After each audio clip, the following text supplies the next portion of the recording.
郑姐，你还是跟我说说你跟王校长是怎么认识的吧？啊，我们就是在荆州光明峰项目招标会上喝茶认识的。光明峰项目招标？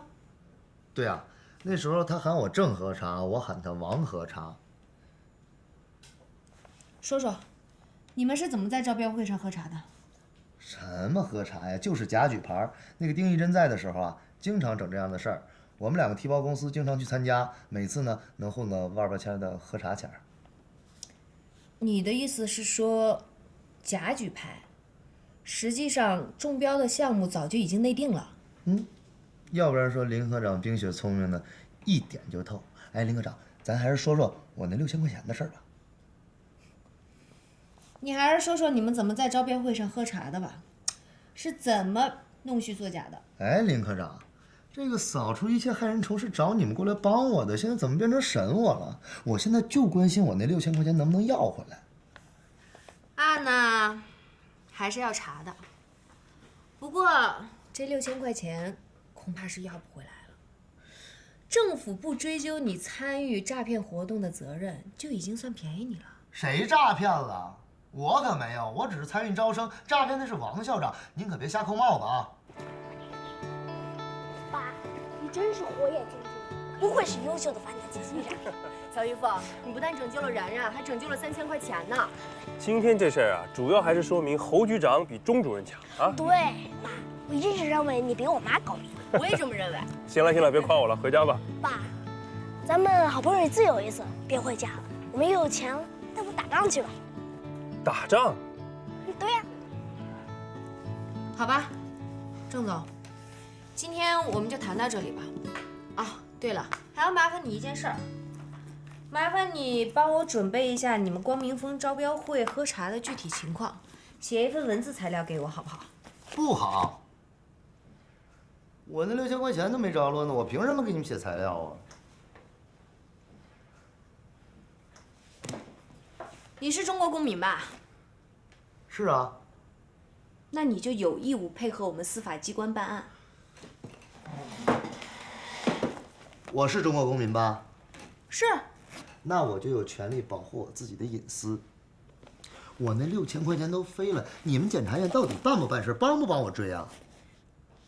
郑总，我已经跟你说了很多遍了，这眼镜王校长涉嫌骗取国家财政资金，已经构成犯罪行为了。他骗取的这48000元肯定是会被没收的，是不可能还给你的。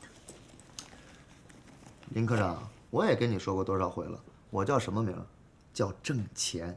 我现在只关心我那6000块钱。你这人怎么这样啊？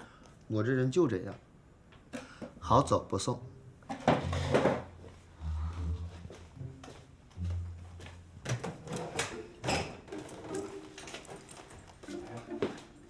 什么人啊？上来，小心台阶。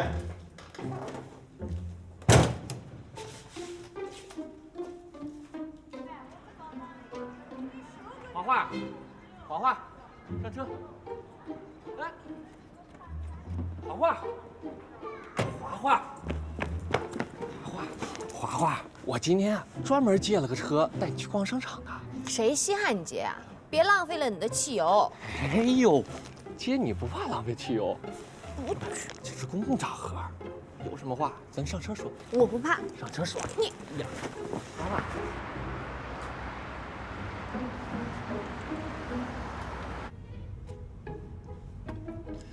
哎呦，这过去呢，我可能是抠了点，但是在你的教育帮助下，我进步很大。是进步不小，好歹出国给我带了盒巧克力是吧？我今天来接你啊，就是去消费的，让你啊自己挑。拉倒吧，我怕你心脏病犯了，还是送我回家吧。别呀，咱们去名品商场。亲爱的，今天你不要还不行了呢。切。哎呦，华华，我们这次出国追逃啊，真的是时间紧，任务重啊！这是没白没夜的连续作战，这说是出了趟国啊，可可我连国外的咖啡都没时间喝一杯呢。你哎，周丈，你是当我3岁小孩吧？哪个国际机场没有免税店呀？你是不想买是不？不是你，啊，是丢了，还是你根本就没寄呀？嫌贵吧？没事儿，以后咱不买了啊。这以后啊，你继续艰苦奋斗，我继续挥霍浪费，咱道不同不相为谋，还是拜拜吧。这哪能说拜拜就拜拜呢？你看，再说了啊，咱们道哪不同啊？咱们可都是人民的检察官，都宣誓忠于法律，忠于人民的，对不？那我问你啊，我是人民吧？是啊，你是我男朋友吗？当然了。那你就得忠于爱情，忠于我呀。对，忠于爱情，忠于你。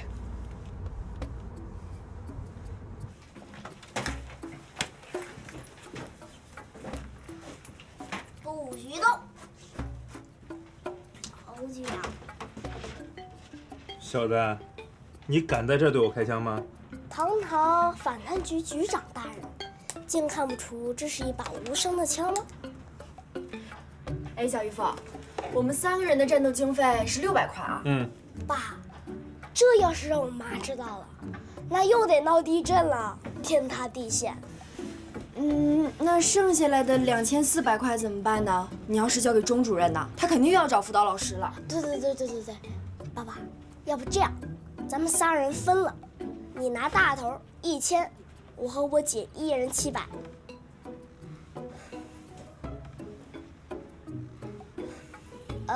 给我姐800也行，我只要600。不行，私分公款，违反纪律。赶紧穿装备，快，拿个头盔，来挑一个。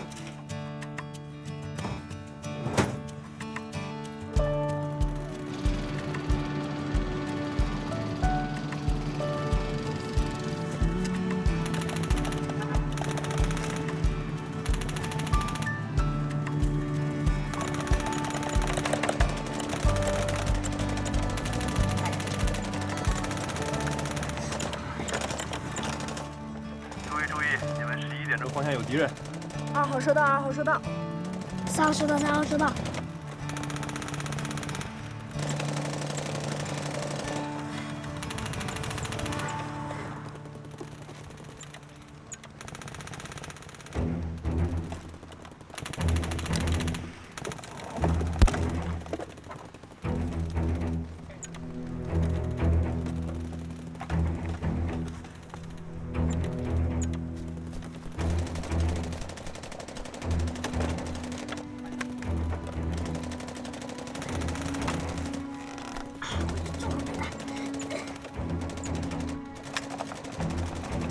孩子们，咱们回家吧，不玩了啊！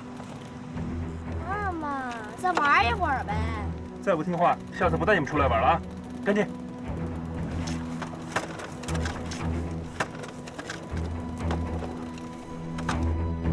周丈，嘿嘿嘿嘿，怎么样？休息的不错吧？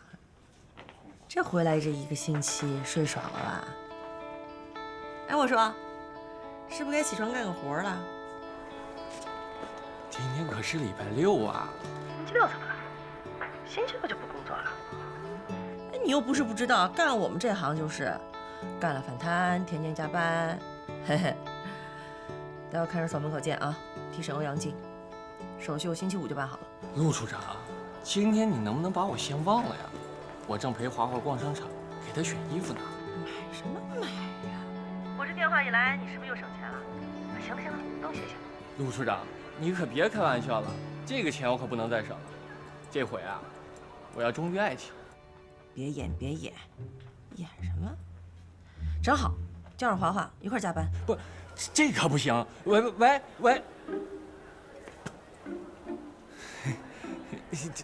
这华华，你看这事儿整的。周丈，你现在可以啊，又跟老陆商量好的是吧？他又帮你省钱。没有啊，我发誓啊，绝对没有。花花，你拿开！不是你想啊，她一个老姑娘，周末休息日在家里没事干，她只能叫着咱俩加班，对吗？我也给他找点事儿干。找啥事儿？又给她介绍对象？你这个闺蜜当的够操心的呀。那是，你不知道吧？现在侯局也是老陆的男闺蜜了。侯局有指示，让我多给赵东来制造机会，多撮合他俩。哎，那个教授呢？就是那个林老师。那个你别提了，老陆差点让我把他给办了。我的天哪！哎，赵局长，我是华华，您今天有事儿吗？一个基层公安分局赶抓正在宾馆学外语的法院副院长，这种鬼话你也信？我当然不信。没有达康书记的支持，荆州市基层干警怎么可能有这么大的胆子，连我的话都不听啊？据我所知，在陈清泉、朴昌被抓的同时，达康书记呢正在主持召开市委常委会，在会上一次性处理了6名干部，而这个陈清泉就是一个典型。在会上当即宣布执行双干。你想说明什么？够狠！那我也告诉你一个事实，几乎就在同时，何亮平也在我这儿汇报了陈清泉违法乱纪的线索和事实。这个我知道。那侯亮平会跟李达康串通一气？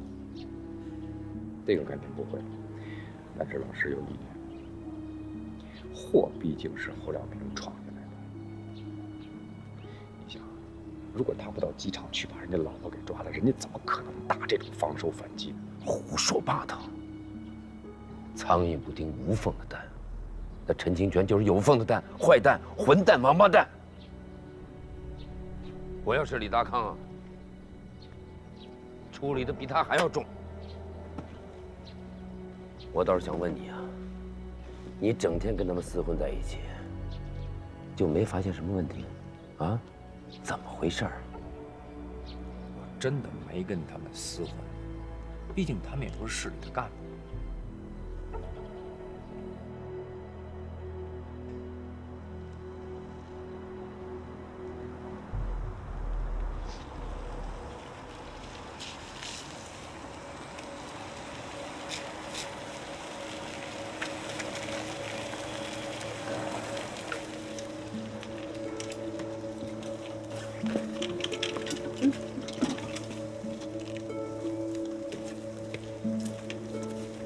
赵总，昨天晚上我还真是有点小伤感，突然觉得要变天了，好像一切都不那么准确。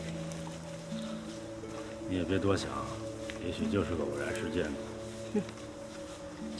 我不觉得是偶然事件。你想想，陈清泉在我那儿耍，谁来扫？谁敢来啊？人家公民分局就真来了。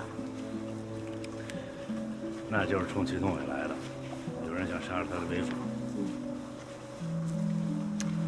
祁厅长认为是有人蓄谋报复。报复？报复什么？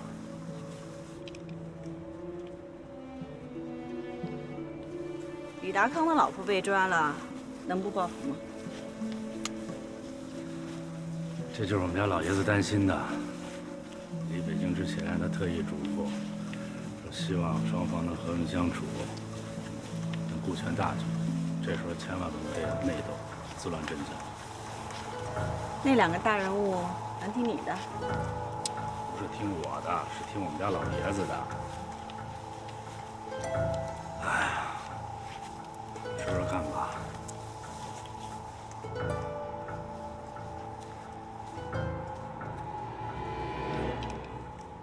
你跟我说了这么半天，想说明个什么问题啊？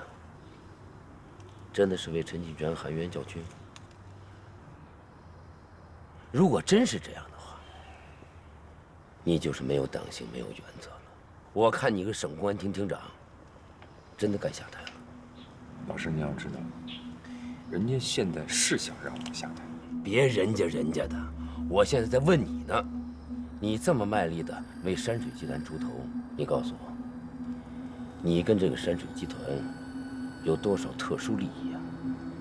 我跟山水庄园没有商业往来，但是咱们老书记赵立春的大公子，倒一直是在跟高耀群做生意，他有山水集团的股份。陷得那么深呢？我知道，老师啊，您呢是一个讲究党性、讲究人格的这么一个人，像赵瑞龙这种人，你不愿意跟他多啰嗦。所以说，作为我来说啊，有些事情我能挡的，我都替您挡了。是挡了呀，还是办了呀？能挡的我都挡了，除非有一些特殊的事情，比如吧，这位赵大公子连夜从北京飞过来，一定要见李大康。为陈清泉，他是这么说的：陈清泉嫖娼被抓不重要，重要的是不能够在山水庄园里面被抓走，所以他一定要找大康书记要人。您说，老师，这种时候我怎么办？我能不去找大康书记吗？结果怎么样？丢人现眼。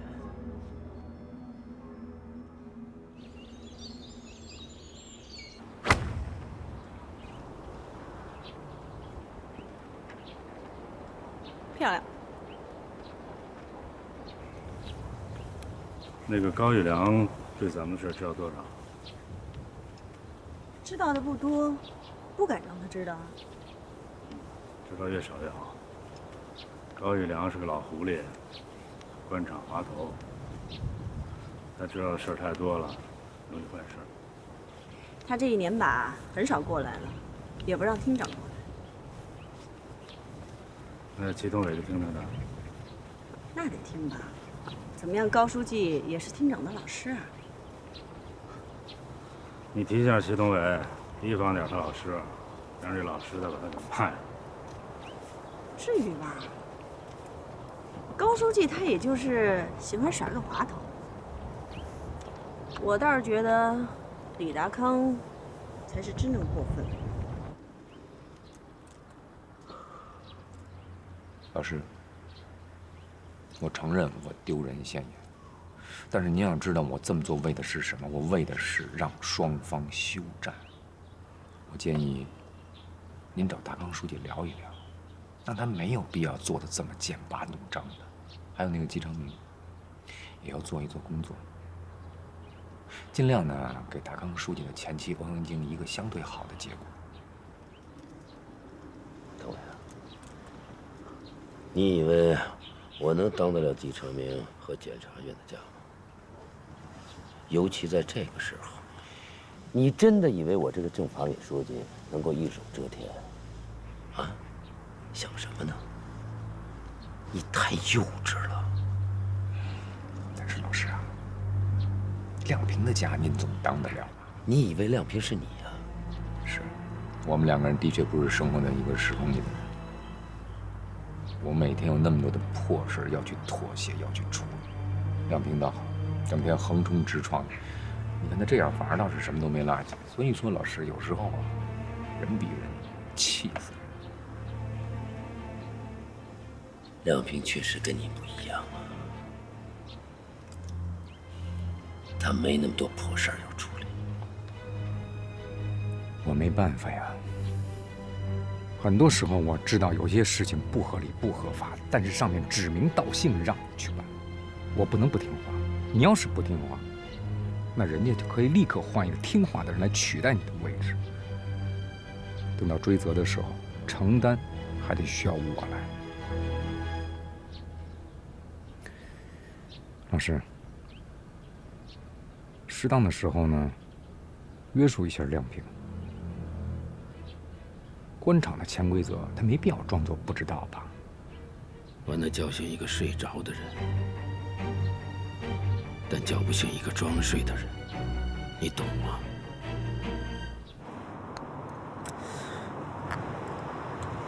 李达康有什么麻烦啊？还是那安置费的事儿？不是安置费的事儿，政府现在正式通知我们，说必须让我们让渡部分工人的股权，否则我们的合约就是无效的。那是太过分了啊！这合同说无效就无效了，这不没办法的事儿吗？这已经不是老书记在的时候了，现在权力在人家手上。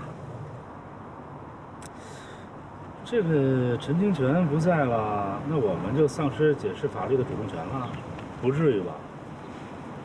还不至于呢，这刚出一个116事件，上上下下都盯着这事儿呢。啊，这老百姓一闹就无原则的退让，就不要法治了。你现在要法治了？那我告诉你，我们这官司最大的瑕疵就是，工人的股份授权书是伪造的。陈院长，我们和大风厂的官司，您还得多支持支持。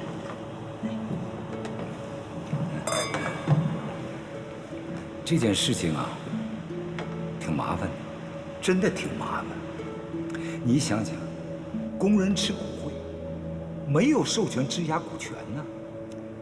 那是因为蔡成功他造假，跟我们没关系啊。没关系？当然没关系啦。怎么能说没关系呢？侵害工人的利益，他们能不拼命吗？哦呦，我的天哪！这是哪儿冒出这么个青天大老爷来呀？哎，那个陈院长，这件事情啊，我觉得高总也不容易。齐婷，这么说，你说怎么审，我就怎么审，怎么样？哎，这就对了，这才是我们人民的好院长。哎，另外我跟你说啊，清泉，这件事情不管你怎么做，必须要有法律依据哦。啊，那你放心，你放心，法律依据呢我来找。要想让高总赢，我就能找出让高总赢的办法啊。法律条文的解释权在我这儿。太好了。这个，哎，齐婷啊，那个我妹妹那个副处，副处，对，副处啊，对，处长啊。处长，齐婷，你今天是给我一个惊喜，是吧？好，来，瑞龙，恭喜恭喜！来，高总。不是，你说那授权书不是那个什么蔡成功伪造的吗？跟咱有什么关系啊？是他伪造的，但是咱们不是心知肚明吗？这之前仗着陈清泉法院副院长的后台，可是现在不同了。要是李达康真的追究下去，我们真的一分便宜都占不到。啊，那倒是，这陈清泉就被抓了。赵总，所以现在最关键的人其实是李达康。我就觉得奇怪了，李达康不是老爷子原来的秘书吗？难道他不知道山水集团有你们的股份？啊，这事儿我没跟他说过，他也没问，划头上呢。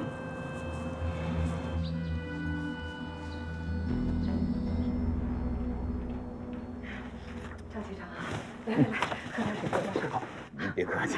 坐，坐吧。那个，一会儿你们两个人一块儿去读书会吧。对呀。啊，好，太好了。你看我们家一可啊，就喜欢读书，看来你们俩还真是投缘。妈，我要加班，提审嫌疑犯。加什么班啊？我告诉你啊，我跟你们侯局长已经打过电话了，我严肃地批评了他。对，我也严肃批评他了，太不人性化了。你们俩存心影响我进步，还批评我的领导。走吧，劳逸结合嘛。就是啊，走吧。阿姨，我们中午回来吃饭啊。哎，您做的汤圆真好吃。真的啊？哎，你还想吃什么？我这就给你买去。赵东来局长，你可真不把自己当外人啊？哪来的外人呢？这不都是自家人呢？赵局长，你甭理他，我呀就喜欢你这诚实劲。一可，不是我脸皮厚啊，是你的男闺蜜跟女闺蜜都把你托付给我了。反正我就被身边的人给算计了。有这么着一老妈转转圈给我丢人也就算了，这侯局长还有林华华，跟着瞎起什么哄？你就知足吧。要是有人这么关心我，我感动的都会眼泪流成河。我眼泪早就流成河了，我不结婚碍着谁了？就好像欠了我妈几百辈子似的，烦。嗨，老人都这样。你要不成个家，他们就跟着担心，理解吧？哎，一可，我们这个读书会定期举行，特别希望你能参加。没什么阴谋吧？读个书能有什么阴谋啊？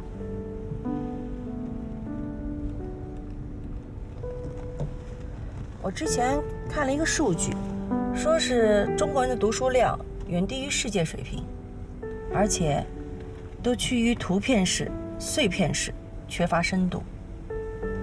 这年头你们还有个读书会，算是难得了。而且我们读的还都是闲书，没任何经济利益。哎呀，就是一帮傻瓜呀！傻瓜挺好的。现在我觉得说人精明的是在骂人呢。如果连读书都要看经济利益，那活着还有什么意思呀？哎，之前中央电视台有一个节目叫《读书时间》，没了。还不都是追求经济利益才造成这种局面？没收视不赚钱，谁都不愿意做呀。你像这种读书栏目，哪家电视台做呀？所以人家说收视率是万恶之源呢。没错。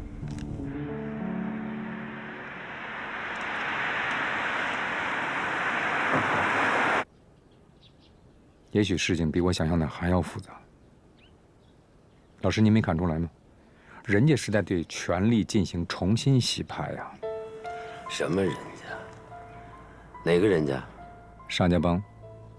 据说瑞金书记对侯亮平抓捕欧阳菁这件事赞叹不已，还托人对侯亮平表示感谢。这能说明什么呀？瑞金书记是想用侯亮平这把剑，打破汉东政治生态的平衡，让您和达康书记自相残杀，他就可以坐收渔利。你这心里未免太阴暗了。我倒认为沙瑞金是想保护李达康。怎么可能？您要知道，您和达康书记曾经是老书记赵立春的左膀右臂，他如果不把这左膀右臂砍掉的话，怎么可能树立自己在汉东的政治权威？算了，索性我就跟他摆牌摊吧，看他能不能躲过去，以免得你被误伤。真误伤就没事了，我就怕有的人啊，揣着明白装糊涂。什么意思？齐厅长现在担心李达康会将错就错，和别人达成新的政治默契。别人？新来的省委书记沙瑞金，你没听说有沙里配这一说吗？最近传的。您觉得李达康不会好好的讨好一下新上任的省委书记？那李达康的媳妇儿都被抓了，还沙里什么配啊？做梦吧！但据我所知，沙瑞金确实是想保护李达康啊，连李达康离婚都是他建议的。这你又怎么看呢？这叫各个击破。先安抚好李达康。您要知道，还有沙里配这么个大胡萝卜摆在达康书记的面前，更何况，您曾经是老书记赵立春极力向中央推荐的省委书记第一候选人。你这种解读太狭隘了，不是一个政治家的情况。达康书记就有政治家的情怀。116事件发生之前，他对陈岩石不理不睬，现在呢，陈老的承诺反而变成了他的承诺。他利用政府垫资解决了大风厂职工的安置，又拿下了陈清泉，逼迫山水集团让渡职工股权。他做的这一系列事情可以说是大有深意。你想想看，他是做给谁看？他是做给瑞金书记看的，也是给老百姓看嘛。116事件影响这么大，如果不处理好，对上对下都没法交代。他是个政治家，会杀一批鸡给猴子看。可他杀的是汉大帮的鸡，你知道就好。你可千万别做那只被提醒的猴子，啊！行了，今儿中午就在我这儿吃饭吧。你吴老师也不在家，走。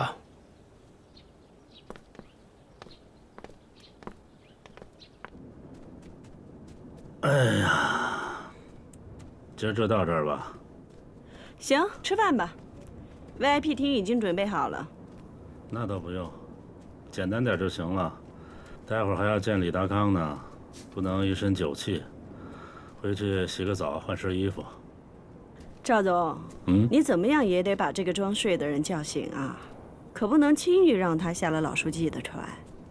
哼，哪那么容易说下来就下来了？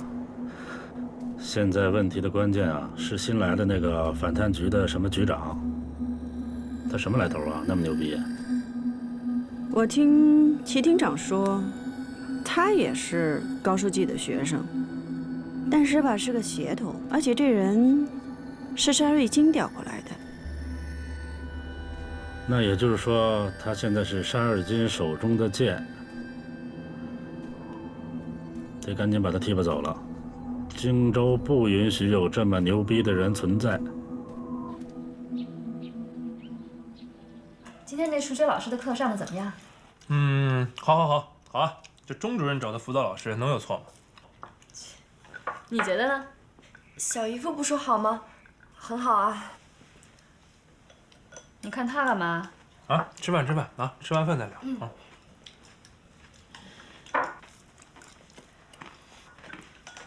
然然，你们数学老师今天留作业了吗？那个电工能留啥作业吗？什么电工？啊？什么电工？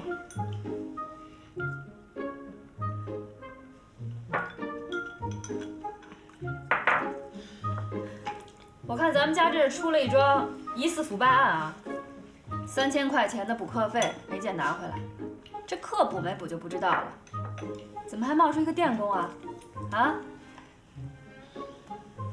你们3个臭皮匠啊，别以为能蒙得过我啊！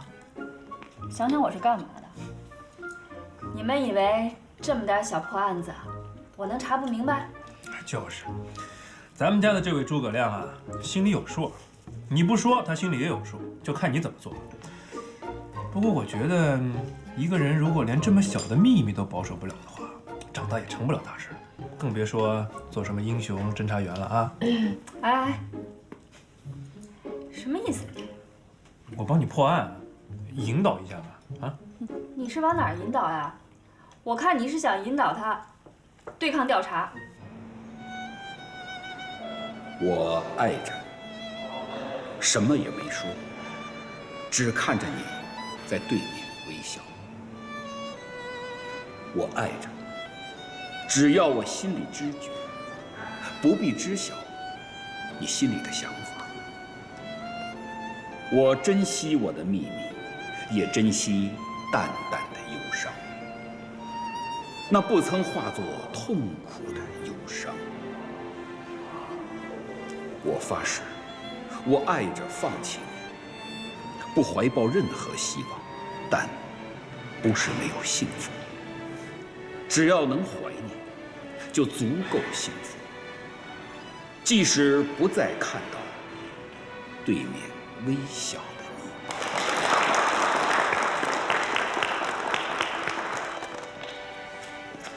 感谢我们的朋友赵荣来为我们大家带来这么优美的诗歌。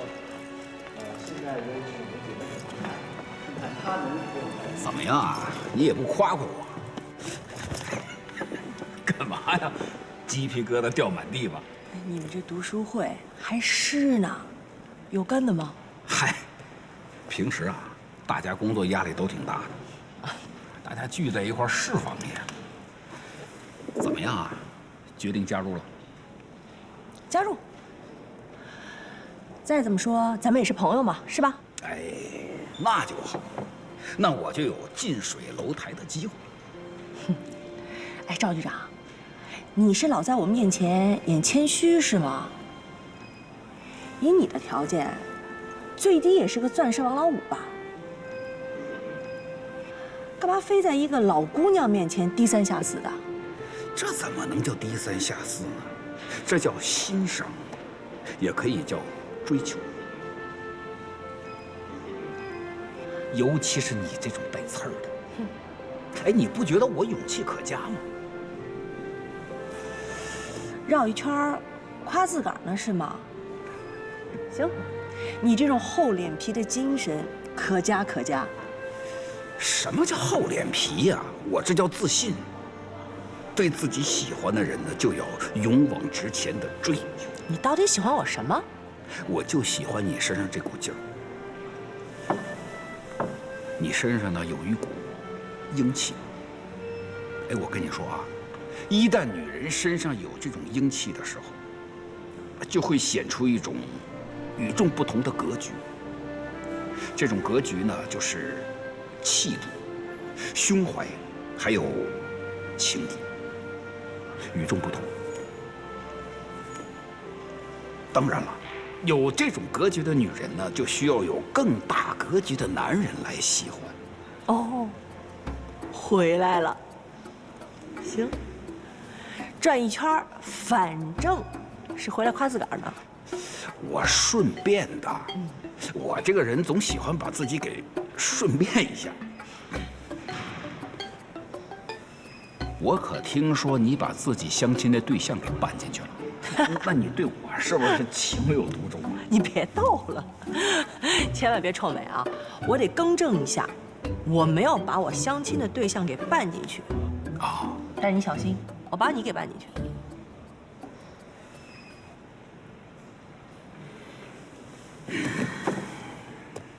不解风情，你没听懂我的暗示吗？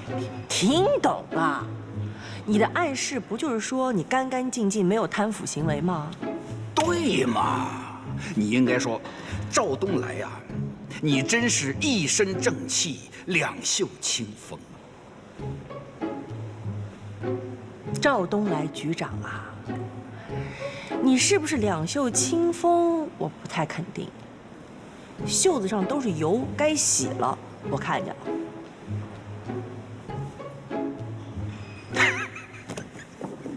哎，我没发现啊，你身上有点冷幽默呀。嗯，我喜欢。哎呀，我太欣赏了。哎，对了，这是你们侯局的书，我看完了，你代我还给他。郑主任，既然您这位诸葛亮心里什么都知道，那怎么还会被人骗呢？这根本就不是什么疑似腐败案，是你被人骗了。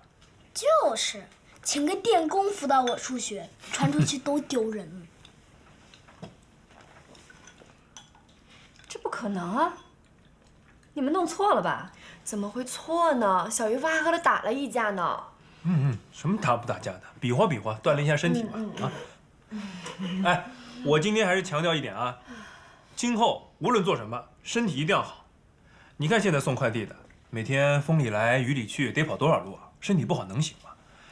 然然，你再打游戏啊，眼睛就要变成近视了。万一以后做个快递员，把钟主任和侯局长的姓都搞错了，多耽误事儿啊！啊！哎，你别打岔行吗？严肃点。哎，说实话吧，今天上午补课没去，我把补课改成了军事演习，我们大家锻炼了一下身体。那请问这军事演习费是从哪儿来的？羊毛出在羊身上啊！3000的补习费，我们花了600。你疯了吧？你们3个出去玩一上午，花了600块。哎呀，这难得高消费一次嘛。再说我们也是为了锻炼身体嘛，啊。哈。好。行。你们喜欢锻炼身体是吧？一会儿吃完饭，全家大扫除啊！你负责清理厨房，你擦地、扫地。天哪，要疯了！哎，别跑别跑！这是地震。大扫除啊，谁都跑不了，都有份的啊。还有你，去刷马桶。我为什么刷马桶啊？那你想刷哪儿？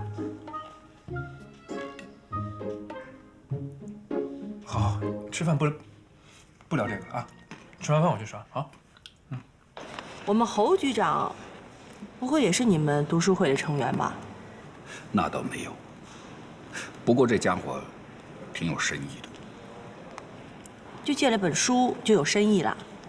嗨，这里边有一篇是齐厅长最喜欢读的。你们俩真逗啊！为什么都对齐厅长这么另眼相看呢？研究一下人家是怎么进步的，这不挺好吗？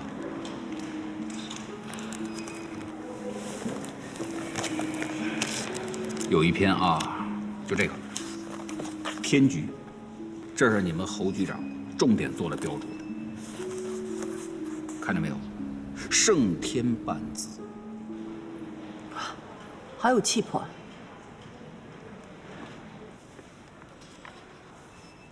书上写的主人公啊，以自己为棋子，跟神仙下棋，以生命为代价，胜了神仙半字。不服命运，这代价也太高了吧！不敢赌的人就没机会赢。你还真别说，这齐厅长骨子里够硬气的。